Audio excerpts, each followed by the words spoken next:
कैसे हो आप लोग? अच्छे हैं सर, आप कैसे हैं सर? मैं भी ठीक हूँ। It's our pleasure, sir, that we have joined your initiative, and after almost 10 years, we are here seeing you. We are the junior most batch of this Karma, and we are glad that you are here. And to all, let me introduce Mr. Gaurav, sir. He is the founder of Carva. He founded Carva in 2012, and currently he is the DSP in MP Police. And he has taken that risk and initiative to work for the welfare of the underprivileged children. And although the Carva started at the minimal level, and being at very low scale, we have started this. So this journey has been very will be with ups and downs, and sir have faced all these ups and downs, and here we are. The family is here after 10 years, continuing its progress and working for the more modifications, and under sir's and ma'am guidance, we are working to enlarge our vision and stand out what sir has initiated. So we should stand out on those visions. So now I would like to call Mr. Gaurav sir on the mic so that he can share all his experience, all his journey, which will be so exciting for all of us, so that we got to know how they go through ups and downs in the journey, how they initiated, what was the thing which cracked in their mind that they should start this. So for that, I would be calling Mr. Gaurav sir. मैं अपना introduction दे देता हूँ. जो लोग शायद मुझे नहीं जानते हैं, मैं बता दूं. Currently I am posted in Balaghat as Deputy Superintendent of Police, and मैं मैकेनिकल 2014 बैच का स्टूडेंट हूँ, जेसी का. और कारवा जो है, कारवा जो कॉन्सेप्ट था, ये अराउंड 2012, दिसंबर 2012 उस समय ये कंसीव किया गया, ये कॉन्सेप्ट को. और आवाज आ रही है ना सभी को? Yes sir. एक दिमाग में हमेशा से था मेरे कि सोसाइटी को कुछ देना है. सभी के इसमें रहता है, सभी के कहीं ना कहीं बैक ऑफ द माइंड ये रहता है कि हम सोसाइटी के लिए, चलो ठीक है, सोसाइटी ने हमें काफी कुछ दिया है, हम सोसाइटी को क्या दे रहे हैं, और हम एज अ सिटीजन किस फॉर्म में लोगों की, सोसाइटी की मदद कर सकते हैं. तो ये चीज हमेशा दिमाग में थी मेरे. तो मुझे करना था, कुछ ना कुछ करना था, स्टार्ट करना था, गरीब अंडर प्रिविलेज बच्चों के लिए कुछ करना था. तो क्या करना है, ये फिर मैंने प्लानिंग किया कि कैसे करना है, क्या करना है, क्या किस फॉर्म में मैं अपने आप को अपना बेस्ट दे सकता हूँ सोसाइटी को. तो काफी सारी चीजें थी. तो जेसी मैकेनिकल में एक दिन ऐसे ही मैं बैठा हुआ था, चीजें काफी सारी थी जो थी मेरे दिमाग में कि नहीं, मुझे अपने बारे में बताना है, मेरे कॉन्सेप्ट के बारे में बताना है लोगों को. तो मैकेनिकल में मैं सेकंड ईयर स्टूडेंट था उस समय, 2012 में सातनकर सर पढ़ा रहे थे. सातनकर सर जानते होंगे मेरे ख्याल से, मैकेनिकल वाले जितने भी उनको जानते हैं. सातनकर सर अभी भी पढ़ा रहे हैं. अभी भी पढ़ा रहे हैं?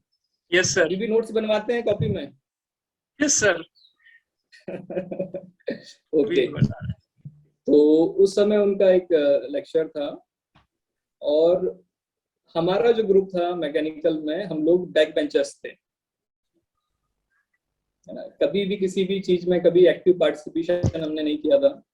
हमारा जो ग्रुप था हमेशा पीछे बैठता था, और काफी इनिशिएटिव हमारे यहाँ लिए जाते थे जेईसी में, अलग अलग तरीके से. कोई टेक्निकल्स में किसी चीज का इनिशिएटिव होता था या स्पोर्ट्स फेस्ट वगैरह होते थे, स्पोर्ट्स फेस्ट वगैरह काफी चीजें, तो हमारा उतना पार्टिसिपेशन उसमें रहता नहीं था। तो एक दिन दिसंबर में चर्चा हुई कुछ लोगों के बीच में मेरी, और मैंने उनसे अपने कॉन्सेप्ट को उनके सामने रखा। मैंने बोला यार क्यों ना हम कुछ ऐसा कर सकते हैं कि अपना एक जो बेस्ट वो है, हमारा जो टाइम है थोड़ा बहुत, वो कंट्रीब्यूट करें अपन सोसाइटी को। तो हुआ ये कि मैंने अपने बारे में बताया, अपने कॉन्सेप्ट के बारे में बताया, तो काफी लोगों ने एग्री किया। तो उन्होंने बोला आपको एक काम करना चाहिए, आपको जाके बोर्ड पे या पूरे अपने बैच पे सबसे पहले तो बताना चाहिए कि आपका एम क्या है, आपके ऑब्जेक्टिव्स क्या हैं, आप कैसे इसको आगे बढ़ाएंगे।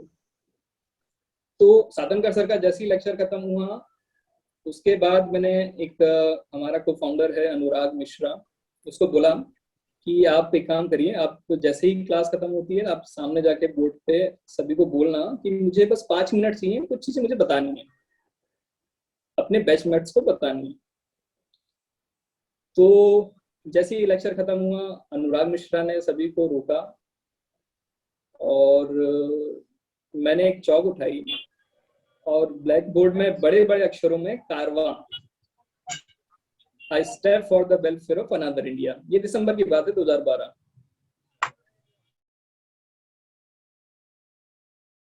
थे, कभी हमारा कोई एक्टिव पार्टिसिपेशन रहता नहीं था। तो उस दिन लोगों ने सोचा यार ये बंदा पीछे से उठ के आया है और इसने कारवा लिखा है और ये क्या बोलना चाहता है। वो कहते हैं ना कि जो लोग कम बोलते हैं, मैं खुद तो कम बोलता था उस समय, और जो लोग कम बोलते हैं उनको लोग ज्यादा सुनना पसंद करते हैं। तो बैचमेट्स में भी ऐसे था कि यार चलो ये बंदा क्या बोलना चाह रहा है, सुन लेते हैं। तो फिर मैंने कुछ चीजें उनको बताई, यही चीजें कि हमारे पास जेईसी में वैसे भी काफी टाइम रहता है स्टूडेंट्स के पास, और स्टूडेंट्स काफी अपना टाइम बर्बाद कर देते हैं ऐसी एक्टिविटीज में जो कि उनको नहीं करना चाहिए। मतलब कुछ हद तक ठीक है, कुछ एक्टिविटीज आप कुछ अपना टाइम दे सकते हैं, मगर कुछ एक्टिविटीज ऐसी है जो कि आपका यूजलेस है, आपका टाइम आप कहना चाहिए कि आप बर्बाद ही कर रहे हैं उस पर।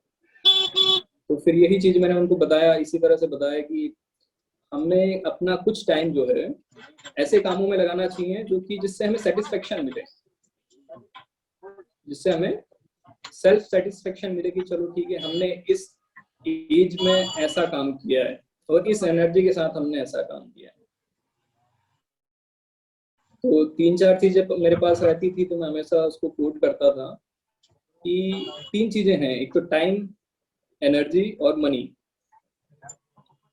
मैंने उनको यही बताया कि अभी देखिए हमारे पास जेईसी में हमारे पास टाइम है और एनर्जी भी है, ऑल्दो हमारे पास मनी नहीं है, मगर अभी हमारे पास टाइम है और एनर्जी भी है अभी। तो क्यों ना इस एनर्जी को और इस टाइम को कंस्ट्रक्टिव वे में कहीं लगाया जाए। ठीक है, इसके बाद सबसे बड़ी बात ये आई कि चलो ठीक है, इसके बाद कॉलेज के बाद निकलेंगे, उसके बाद हो सकता है कि हमारे पास एनर्जी रहे, मनी भी रहे, मगर उस समय हमारे पास टाइम नहीं रह पाएगा। ठीक है, फिर उसके बाद एक और स्टेज आती है जब आपके पास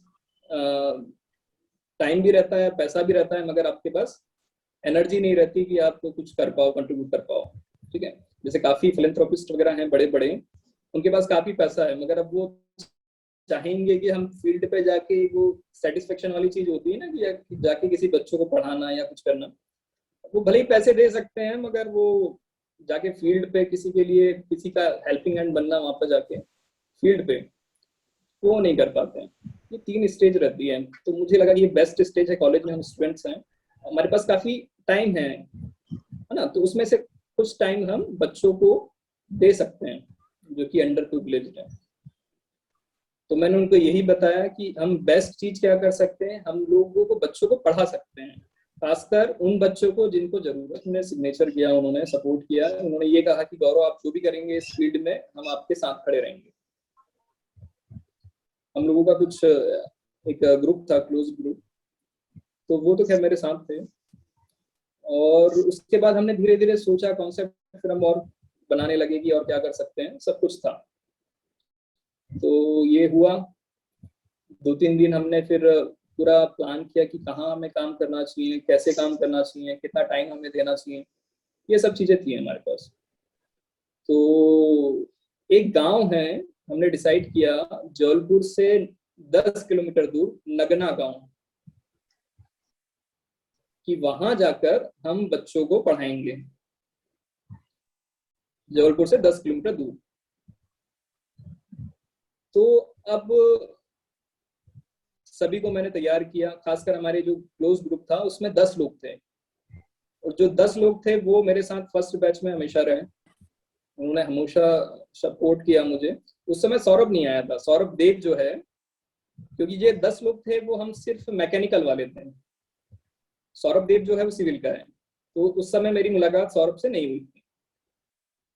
तो हम नगना गांव गए। नगना गांव हम लोग जाते थे, डेली जाते थे सुबह उठ के। जो बंदा जेईसी में 8 बजे 9 बजे सो के उठ रहा है, हॉस्टल लाइफ अलग रहती है, तो वो बंदा इस काम के लिए वो उठता था 6 बजे। हम लोग जाते थे,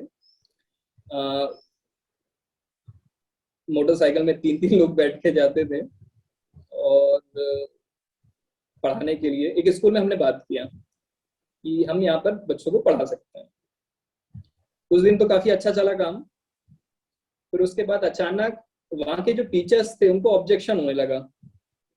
ऑब्जेक्शन ये होने लगा कि आप जो बच्चों को पढ़ा रहे हो उससे हमारी वैल्यू खत्म हो रही है। मतलब ये क्या होता है, हम बच्चों को पढ़ा रहे हैं, उनके वेलफेयर के लिए कर रहे हैं। हम लोग क्या काम करते थे, उनका जिस भी फील्ड में इंटरेस्ट रहता था उस हिसाब से हम उनको पढ़ाते थे, चाहे वो पीएटी से रिलेटेड हो, चाहे वो इंजीनियरिंग से रिलेटेड जो भी है, उनको करियर गाइडेंस वगैरह भी काफी चीजें देते थे। और ये चीजें हम जो गांव स्टार्ट किया था हमने 10 किलोमीटर दूर जाना, एक ऑर्गेनाइजेशन है जबलपुर में, तो उनसे हमने संपर्क किया था, तो उसके थ्रू हम लोग उस गांव में जाते थे। मगर बाद में हमें पता चला कि ये ऑर्गेनाइजेशन जो है, इसके जो एलिमेंट्स हैं वो थोड़े से अलग हैं। वो कुछ और ही करना चाह रहे थे कि इतने सारा ये कारवां का जो यूथ है हम इसको कहीं और लगाएं। तो फिर हमने डिसाइड किया क्यों ना हम लोग आसपास ही अपना काम स्टार्ट करें, जेईसी के आसपास ही। हम हमारा गोकलपुर जो एरिया है जेईसी का, यहाँ पे भी काफी स्कूल्स हैं, क्यों ना हम यहाँ पे स्टार्ट करें काम। तो हम लोगों ने किसी ने बताया हमें कि जेईसी के जस्ट पीछे झील के पास एक प्राइमरी स्कूल है, गवर्नमेंट प्राइमरी स्कूल है, तो वहां से क्यों ना हम चीजें स्टार्ट करें। और जो पीछे का एरिया है, स्कूल के पीछे का, झील के पीछे का जो एरिया है, वो पूरा काइंड ऑफ स्लम एरिया है। ठीक है, आप कभी विजिट करेंगे, आप लोग अभी कभी जाइएगा अंदर, तो काफी वहां पर लोग बहुत अंडर प्रिविलेज्ड हैं। तो हम स्कूल गए। स्कूल में 2 टीचर थे, 2 फीमेल टीचर थी, लेडी टीचर थी, जो कि काफी एजेड थी, काफी सीनियर थी वो, और बच्चों की स्ट्रेंथ काफी कम थी वहां पर। तो फिर हमने वहां पे बात किया, वहां के स्कूल मतलब अथॉरिटी से बात की, उनसे बात किया, और उनने कहा कि ये स्कूल जो है, ये स्कूल बंद होने की कगार पे है, क्योंकि एक स्टूडेंट्स की स्ट्रेंथ होती है, उससे अगर कम स्ट्रेंथ होती है, आरटी जो एक्ट है हमारा, राइट टू एजुकेशन, उसके मुताबिक अगर किसी एक पर्टिकुलर स्ट्रेंथ से कम स्ट्रेंथ बच्चों की होती है, तो वो स्कूल वो सोचते हैं कि इसे बंद कर दिया जाए। और 2 ही टीचर थी मात्र, इतने सारे स्टूडेंट्स, क्योंकि प्राइमरी स्कूल था, फर्स्ट से लेके 5th तक वहाँ पे स्टूडेंट्स थे, और बेसिकली जितने भी स्टूडेंट्स थे सब काफी इकोनॉमिकल कंडीशन उनके घर की ठीक नहीं थी। तो ये बात फिर हमने अपने ग्रुप में रखी। जो 10 लोग थे जो मेरे साथ खड़े हुए थे, बाकी बैच हमारा स्ट्रेंथ था 120 मैकेनिकल में, मगर 120 में मात्र 10 लोग ऐसे थे जो मेरे साथ खड़े रहे। वो शायद, अब पता नहीं वो मुझे सुन रहे हैं कि नहीं, अभी ज्वाइन किया कि नहीं हम लोगों ने, मैंने उनको कहा भी था। कुछ लोग जॉब में है, तो कुछ लोग कुछ श्रीनगर में है, कोई इंदौर में है ना, तो किसी का जॉब प्रोफाइल थोड़ा सा अलग अलग है, तो शायद हो सके वो ज्वाइन ना किया हो उन्होंने। तो हमने बात किया, और इसी दरमियान क्या हुआ, जब हमने यहाँ पर काम करना स्टार्ट किया तो सौरभ कुमार देव, जो कि सिविल इंजीनियरिंग का स्टूडेंट है, वो मेरे पास आया और उसने फिर काफी इंटरेक्ट किया मुझसे और बताया कि हम काम कर सकते हैं, काफी अच्छा काम कर सकते हैं, ऐसा ऐसा कर सकते हैं, इसको आगे मतलब पूरे प्लानिंग कर सकते हैं। तो सौरभ कुमार देव जो है वो मतलब एक बैकबोन था मेरी, वो हमेशा मेरे साथ खड़ा रहा जब तक हम 2014 में पास आउट नहीं हो गए। Basically he is from Shillong, Meghalaya, और कोलकाता में वो रहता है अभी। उसकी जॉब है, असिस्टेंट मैनेजर है वो भी बैंक ऑफ बड़ौदा में। तो पता नहीं मेरे ख्याल से ज्वाइन किया कि नहीं किया। तो वो हमेशा मेरे साथ डिस्कशन करते रहता था कि हम गौरव ये कर सकते हैं, गौरव वो कर सकते हैं। तो वो काफी सपोर्टिव था मेरे लिए। ऐसा नहीं, काफी लोग थे जो मेरे 10 बैच के थे मैकेनिकल के, क्योंकि वो भी मेरे जैसा ही सोचते थे, क्योंकि उनका बैकग्राउंड, क्योंकि मैं एक से गांव से बिलोंग करता हूँ जहाँ पर कि मात्र प्राइमरी स्कूल है अभी भी मैं गांव से निकला हूँ जहाँ पर मात्र प्राइमरी स्कूल है। और तो मैंने सब चीजें कंडीशन देखी है, मैंने एजुकेशन भी अपना गांव से ही किया है। तो मुझे पता है कि चीजें क्या होती है, कैसा एजुकेशन होता है गांव में, क्या दिक्कतें होती हैं। तो सौरभ के साथ डिसाइड किया कि यार देखो, जब तक हम हैं यहाँ पर कॉलेज में 2014 तक हमारा बैच रहेगा, किसी भी हालत में हम स्कूल को बंद नहीं होने देंगे। तो हमने प्लानिंग स्टार्ट किया। हम हर ब्रांचेस में जाते थे, इवन इलेक्ट्रिकल में भी गए, वहां पर प्रीति जैन मैडम भी थी उस समय। और सभी ब्रांचेस में हम गए। तो उस समय हमें कुछ जो वॉलंटियर्स थे, काफी एक्टिव वॉलंटियर्स थे, जैसे संदीप मेहता, वर्षा मंगलानी, अनूप शर्मा, और आपके विक्रांत पांडे, राहुल जा, ये अभी सभी अलग अलग जगह, कोई झारखंड में सब इंस्पेक्टर हैं, सभी लोग अलग अलग, निमिषा प्रशांत। तो ये लोग सामने आए और उन्होंने कहा सर हम भी ज्वाइन करना चाहते हैं कारवां, और हम भी किसी ना किसी फॉर्म में कंट्रीब्यूट करना चाहते हैं। तो सौरभ से मैंने डिस्कशन किया, सौरभ को यही बोला कि अब क्या कर सकते हैं कि इस स्कूल की जो कि on the verge of closure है, इसको हम क्या कर सकते हैं कि यहाँ के बच्चों की स्ट्रेंथ बढ़े। तो सबसे पहले ये था कि कम्युनिटी में जाया जाए जहाँ के बच्चे यहाँ पर पढ़ने आते हैं, और उनको समझाया जाए, उनको उनके अंदर अवेयरनेस की जाए कि आप अपने बच्चों को इस गवर्नमेंट स्कूल में ही पहुंचाइए, ना कि प्राइवेट स्कूल में। कुछ लोग पहुंचाते थे प्राइवेट स्कूल में जिनके पास थोड़ा बहुत भी रहता था इनकम वगैरह, मगर हम उनको कहते थे कि गवर्नमेंट स्कूल में ही आप पहुंचाइए, आप गवर्नमेंट स्कूल में ही पहुंचाइए। आपकी बहुत सारी इससे रिलेटेड दिक्कतें होंगी अगर आप प्राइवेट स्कूल में पहुंचा रहे हैं। तो आपका एक तो पैसे से रिलेटेड इकोनॉमिक कंडीशंस भी अफेक्ट होगा, और उसके बाद काफी चीजें उससे फिर निकल के आएगी। तो बेहतर होगा कि आप अपने बच्चों को इस प्राइमरी स्कूल में इनका एडमिशन करवाएं।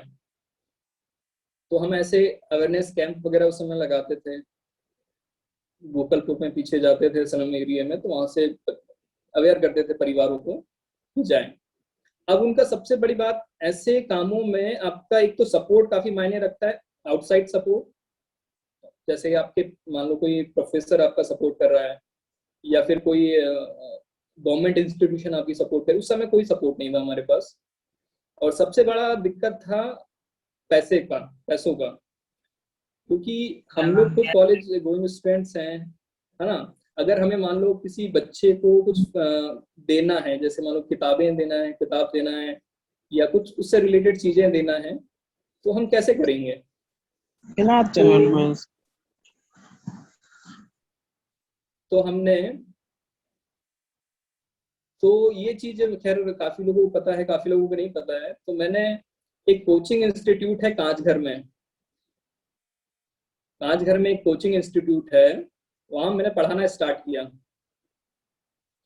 ताकि थोड़ा बहुत पैसा आए, और जितना पैसा आएगा मैं अपने कारवा में लगाऊंगा, क्योंकि पॉकेट मनी इतना सफिशिएंट नहीं होता था। 3,000 रुपये घर से आता, 3,000 में महीना नहीं चलता था, क्योंकि उसमें सबका खाना भी देखना है, टिफिन भी करना है, सब करना है। तो फिर मैंने अपना वहां पर पढ़ाना स्टार्ट किया, और वहां जो पढ़ाता था मैं, तो जो भी इनकम होती थी वो मैं अपने कारवा में लगाता था।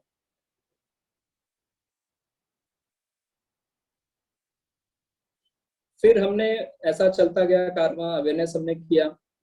फिर एक दिन सौरभ ने बोला एक काम करते हैं हम, ये स्कूल जो है काफी जर्जर हालत में है, क्यों ना हम ये स्कूल को ऐसा स्कूल बना दें कि एकदम प्राइवेट स्कूल जैसा लगे, और प्राइवेट स्कूल जैसा लगे और बच्चों को इंटरेस्ट भी आए कि आप क्लासरूम में बैठे हो, आपको अच्छा लगे। तो उस स्कूल को रिनोवेट करने के लिए क्रिसमस का समय था उस समय, 2013 की बात है ये। तो क्रिसमस का समय था, तो हमने सभी को बोला कि आप क्रिसमस की छुट्टियां अपने घर पे ना मनाएं, आप सभी लोग जबलपुर करें, जितने भी वॉलंटियर्स है कारवां के। तो सभी लोग स्टे किया जबलपुर में सभी लोगों ने। और जो मटेरियल होता है पेंट वगैरह करने का पूरे स्कूल को, मैंने बोला एक काम करते हैं अपन किसी, अब ये भी हो सकता था क्योंकि कंटेंजेंसी फंड होते हैं हर स्कूल में, और हर स्कूल में कंटेंजेंसी फंड से काम हो सकता था कि वहां पे पुताई हो जाए, पेंटिंग हो जाए, सब कुछ हो जाए। और इतना फंड खैर ज्यादा था नहीं, मगर जितना भी था उससे काम हो सकता था। मगर हमने ये कहा मैडम से वहां पर, स्कूल टीचर से, कि आप जो कंटेंजेंसी फंड है वो तो ठीक है आपके पास, हम हमारा कंट्रीब्यूट करेंगे, कलेक्ट करेंगे कुछ अमाउंट, और इस अमाउंट को जो है हम लोग खुद पेंट लाएंगे, हम खुद ब्रश लाएंगे और इस स्कूल को रिनोवेट करेंगे। तो सौरभ से मैंने कहा कि देखो कुछ चीजें हमें साइकोलॉजिकल है वो करनी पड़ेगी। अगर हम स्कूल को पेंट कर रहे हैं तो पूरा कम्युनिटी देखता था, पीछे जो कम्युनिटी है वो आते जाते लोग देखते थे। और हम लोगों ने क्या काम किया, पूरा मटेरियल लाया और काम स्टार्ट किया। सौरभ को मैं ये बोलता था एक काम करते हैं, हम किसी वॉलेंटियर को बोलते हैं कि उस घर में जाओ और उनसे सीढ़ी मांग के लाओ। हम लोग चलिए ठीक है, मैडम वगैरह तो पढ़ाती हैं वो अच्छी बात है, और हम लोग भी जो एक्स्ट्रा क्लासेस होगी वो भी हम लेंगे। और सबसे इम्पोर्टेंट ये कि हमारा जो कॉन्सेप्ट है कारवां जवाहर नवोदय विद्यालय के लिए तैयार किया जाए। तो जेएनवी के लिए हम एंट्रेंस एग्जाम क्लियर के लिए हम इन लोगों को एक्स्ट्रा पढ़ाएंगे भी, और उनको फिर बताते भी थे, परिवार वालों को, स्लम में जो परिवार था वो बताते भी थे कि आप जो है अपने बच्चों को एंट्रेंस, जेएनवी का एंट्रेंस वगैरह का प्रिपरेशन के लिए प्रोत्साहित करें, ताकि अगर एक बार बच्चा जवाहर नवोदय विद्यालय में पहुंच जाता है तो वहां पर जो खर्चा होता है 6वीं से लेकर 12वीं तक वो पूरा गवर्नमेंट उठाती है, और वहाँ का एजुकेशन बहुत अच्छा होता है, वहाँ का एजुकेशन काफी अच्छा होता है और काफी चीजें एक्सपोजर मिलता है बच्चों को। तो ऐसी चीजें हम उनको बताते थे कि आप अपने बच्चों को जेएनवी में एडमिशन, वो हमारा बहुत ही पॉजिटिव वे में उसने रिजल्ट लाया, और लोगों ने अपना एडमिशन कराना फिर स्टार्ट भी किया स्कूल में। जैसे जुलाई का मंथ आता था, अप्रैल का मंथ आता था, अप्रैल जून से स्टार्ट हो जाते थे एडमिशन, तब हम और भी ड्राइव चलाते थे कम्युनिटी में कि आप अपने बच्चों को स्कूल में एडमिशन करवाइए। इसके साथ साथ उस कम्युनिटी में अवेयरनेस करने के लिए हम लोग एक पीसीएम कॉलेज है वहां पर जबलपुर में, वहां के एक प्रोफेसर थे, उनसे सहयोग लिया हमने कि आप नुक्कड़ नाटक जो आपकी टीम है उसको आप लाइए, और जितने भी सोशल स्टिग्मा वगैरह है सोसाइटी में आप उसको भी बताइए, और उसके थ्रू उनको बुलाते थे हम लोग, उनके पेरेंट्स को काउंसलिंग भी करते थे, और काफी चीजें बताते थे कि गवर्नमेंट के ये प्रोग्राम चल रहे हैं, ये इनिशिएटिव, आप इससे मदद ले सकते हैं।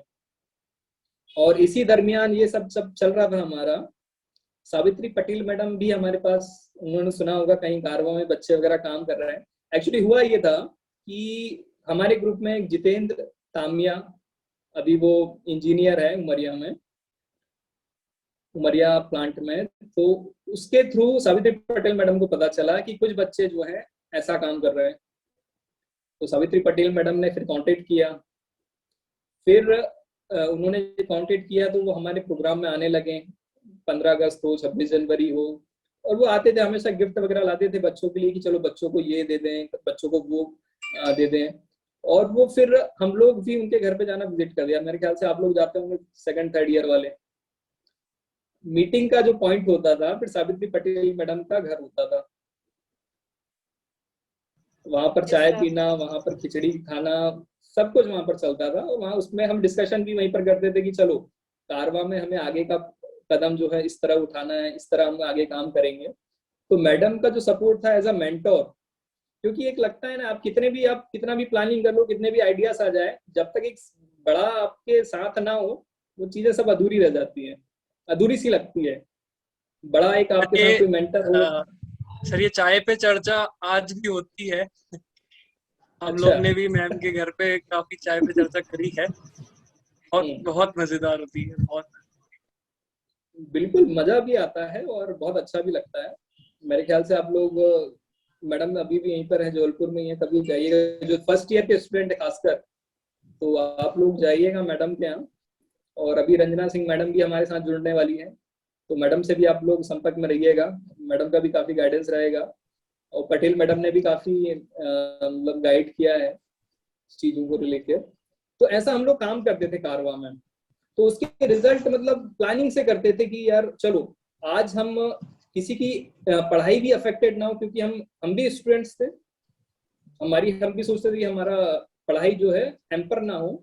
इसलिए हम लोगों ने टीम बांट दिया था कि इस दिन ये जाएगा पढ़ाने की, जवाहर नवोदय विद्यालय का एंट्रेंस एग्जाम की प्रिपरेशन कराएगा, इस दिन ये जाएंगे, ताकि क्या है सभी को टाइम मिल जाए, और ज्यादा किसी का टाइम का खराब भी ना हो, और चीजें अपनी स्मूथली चले। तो वहाँ के जो बच्चे हैं अभी भी मुझे फोन करते हैं, इवन सौरभ को करते हैं, और सभी को, जो फर्स्ट बैच के थे कुछ लोग वो, और सेकंड थर्ड बैच भी, वो बच्चे लोग अभी भी कांटेक्ट में, जो वहाँ स्वयं के बच्चे हैं, अभी भी फोन करते हैं, बर्थडे पे करते हैं, विश करते हैं। तो हमको इतना अच्छा लगता है कि नहीं, हम लोगों ने कुछ लोगों के लिए इतना किया है, हमारी लिए मतलब मोर देन इनफ है कि हमने, मेरे ख्याल से हम लोग जॉब में भी हैं, तो इतना सेटिस्फेक्शन नहीं मिला जितना कि हम उस समय काम करते थे एज अ कॉलेज स्टूडेंट्स। तब हमारे पास कुछ भी नहीं था, मगर फिर भी हम अपना कंट्रीब्यूट करते थे टाइम, तो हमें बहुत अच्छा लगता था। और फिर ऐसे हमारे आगे आगे इनिशिएटिव बढ़ते गए, और काफी हमने काम किया, क्लोथ्स डिस्ट्रीब्यूशन से रिलेटेड काम किया। ऑर्फनेज, हम एक पास में गोकलपुर में ऑर्फनेज है, अनाथालय है, तो अनाथालय में जाके हमने बच्चों को म्यूजिक इंस्ट्रूमेंट वगैरह सिखाना स्टार्ट किया। वहां पर कुछ बच्चे थे जो पढ़ना चाहते थे, जीके पढ़ना चाहते थे, बच्चों को फिर जीके की किताबें ला के दी हमने। और ये सब जो पैसा आता था, ये सब हम लोग कंट्रीब्यूट करते थे। कुछ मेरा पैसा आता था जो मुझे कोचिंग पढ़ाने में मिलता था, कुछ हमारे साथ के जो थे कॉलेज के स्टूडेंट्स वो लोग कंट्रीब्यूट कर देते थे, कुछ हमारे प्रोफेसर वगैरह जो थे वो कंट्रीब्यूट करते थे। सावित्री पटेल मैडम का काफी कंट्रीब्यूशन रहा, वो भी अपने जो रेसिडेंस एरिया है उनके आसपास सभी प्रोफेसरों से उनसे बातें करती थी कि अगर कुछ चीजें हो जो हम दे सकते हैं ऑर्फनेज में बच्चों को, या फिर क्लोथ्स डिस्ट्रीब्यूशन होता था तो वो भी काफी इसमें एक्टिवली करती थी पार्टिसिपेट। तो सावित्री पटेल मैडम का तो थ्रू आउट काफी अच्छा रहा हमारा, मतलब कांटेक्ट भी और सपोर्ट भी। और पता नहीं, अगर क्योंकि एक लिंक हमको था कि सावित्री पटेल मैडम है, इसका मतलब ये कि वो सभी लिंक है, क्योंकि पटेल मैडम हमारे साथ भी थी और अभी मेरे ख्याल से जो काम कर रहे हैं उनके साथ भी है, तो एक वो लिंक, एक जुड़ाव, एक वो कहना चाहिए कि एक स्थिर पॉइंट जो है वो है मैडम। तो उनका काफी सपोर्ट रहा। फिर इसके बाद ऐसे काफी इनिशिएटिव, मेरे ख्याल से मैं आपको बताऊंगा तो पूरा टाइम गुजर जाएगा, क्योंकि हमने इतना इन्वॉल्व होके काम किया और इतना उससे काम किया। क्योंकि फोटोज भी आप देखेंगे, अभी काफी फोटो शायद आप लोगों के पास ना नहीं होगी, आप फोटो से ही समझ जाएंगे कि हम लोगों ने कितना डेडिकेटेड होके काम किया इस चीज के लिए। और मुझे ये था कि मुझे सिविल सर्विसेज में जाना है, मुझे ये था पहले से मेरे माइंड में कि मुझे सिविल सर्विसेज में जाना है। मगर 2014 मेरा लास्ट ईयर था, मुझे पता था कि मुझे, यार मैं अभी जो कारवा मैंने स्टार्ट किया है, क्योंकि उस समय बहुत नया था कारवा, और मुझे ये था कि मुझे इसकी प्लेटफॉर्म जो है मुझे बहुत अच्छे से रखनी है, नहीं तो इसका कोई मतलब नहीं रहेगा जो मैंने 2 साल अपने टाइम दिया है कारवा को। तो इवन लास्ट डे तक मेरे कॉलेज से पास आउट होने के, मैंने अपना पूरा टाइम कारवा को दिया, और कॉलेज से पास आउट होने के बाद मैंने अपना स्टार्ट किया था सिविल सर्विसेज। और मेरे साथ जो 10 लोग थे फर्स्ट बैच में मेरे, इन लोगों का इमेंस सपोर्ट रहा इसमें, जिसमें कि सुरेंद्र इमने जो कि एनएचपीसी में है, अभी श्रीनगर में पोस्टिंग है उसकी, वो अविनाश गुप्ता जिसको हार्ट रिलेटेड प्रॉब्लम है, सिंगरौली में रहता है, मगर वो मेरे साथ अगर वो 100 मीटर भी चल ले तो उसको हार्ट में प्रॉब्लम होने लगती है। ऐसा बंदा मेरे साथ 1-1, 2-2 किलोमीटर चलता था, तो मुझे काफी सपोर्ट मिलता था। जितेंद्र तामिया, हिमांशु झरबड़े, उसके बाद सुदीप डावर, देवेंद्र मरकामी, काफी लोग थे जो कि सपोर्ट करते थे, हमेशा सपोर्ट करते कि चलो ठीक गौरव ऐसा कर लेते हैं वैसा कर लेते, तो हमेशा अच्छा एनर्जी बनी रहती थी कि चलो ठीक है इसको आगे बढ़ाते हैं। फिर उसके बाद जो बैचेस जुड़ी हमारे साथ, जो हमने जिन्होंने काम किया, और हमें ये था कि हमें कुछ लोगों को इन्वॉल्व करना है, 2nd year students and 3rd year students, ताकि क्या हो, जैसे 4th ईयर में आ गए थे हम, तो हमें लगा कि यार 2nd 3rd ईयर को लेते हैं ताकि हम इसके बाद कॉलेज से निकल जाएं तो इन्हें पता हो कि इन्हें आगे करना क्या है। उसमें संदीप मेहता 2nd बैच में प्रेसिडेंट था वो, संदीप मेहता, वर्षा मंगलानी, संपदा सराफ, साक्षी पांडे, विक्रांत, आपका राहुल झा, ये लोग काफी एक्टिव लोग थे। अनूप शर्मा जो कि 3rd बैच में फिर प्रेसिडेंट बना था, वो भी हमारे साथ, उसने भी काम किया है। आशीष भारद्वाज, तो ये कुछ चंद नाम है, क्योंकि लिस्ट तो बहुत बड़ी है, कारवां इतना बड़ा है कि पूछो मत, बहुत बड़ा है कारवां। प्रशांत तिवारी जो कि IIT अभी मेरे ख्याल से कानपुर में है। तो इन सभी लोगों ने इतना सपोर्ट किया, काम किया, और फिर उसके बाद जब हम पास आउट हो गए तो उस जो जर्नी को उन्होंने आगे हमेशा बढ़ाते गए, अच्छे अच्छे कॉन्सेप्ट लाते गए, इनिशिएटिव लाते गए और काम करते गए। तो मेरे ख्याल से ऐसा लगता है कारवा एक रेगुलर कॉलेज ग्रुप है, but which is actually not true. Karwa is actually a registered and verified NGO, a non-government organization which comes under the Mahavaya Groups of Welfare. Here we work for the welfare of the underprivileged children, and we have the co-founder and the founder of Carva with us, and we are very privileged to have them with us. I would really like to thank Gaurav sir and Saurabh sir for joining us today.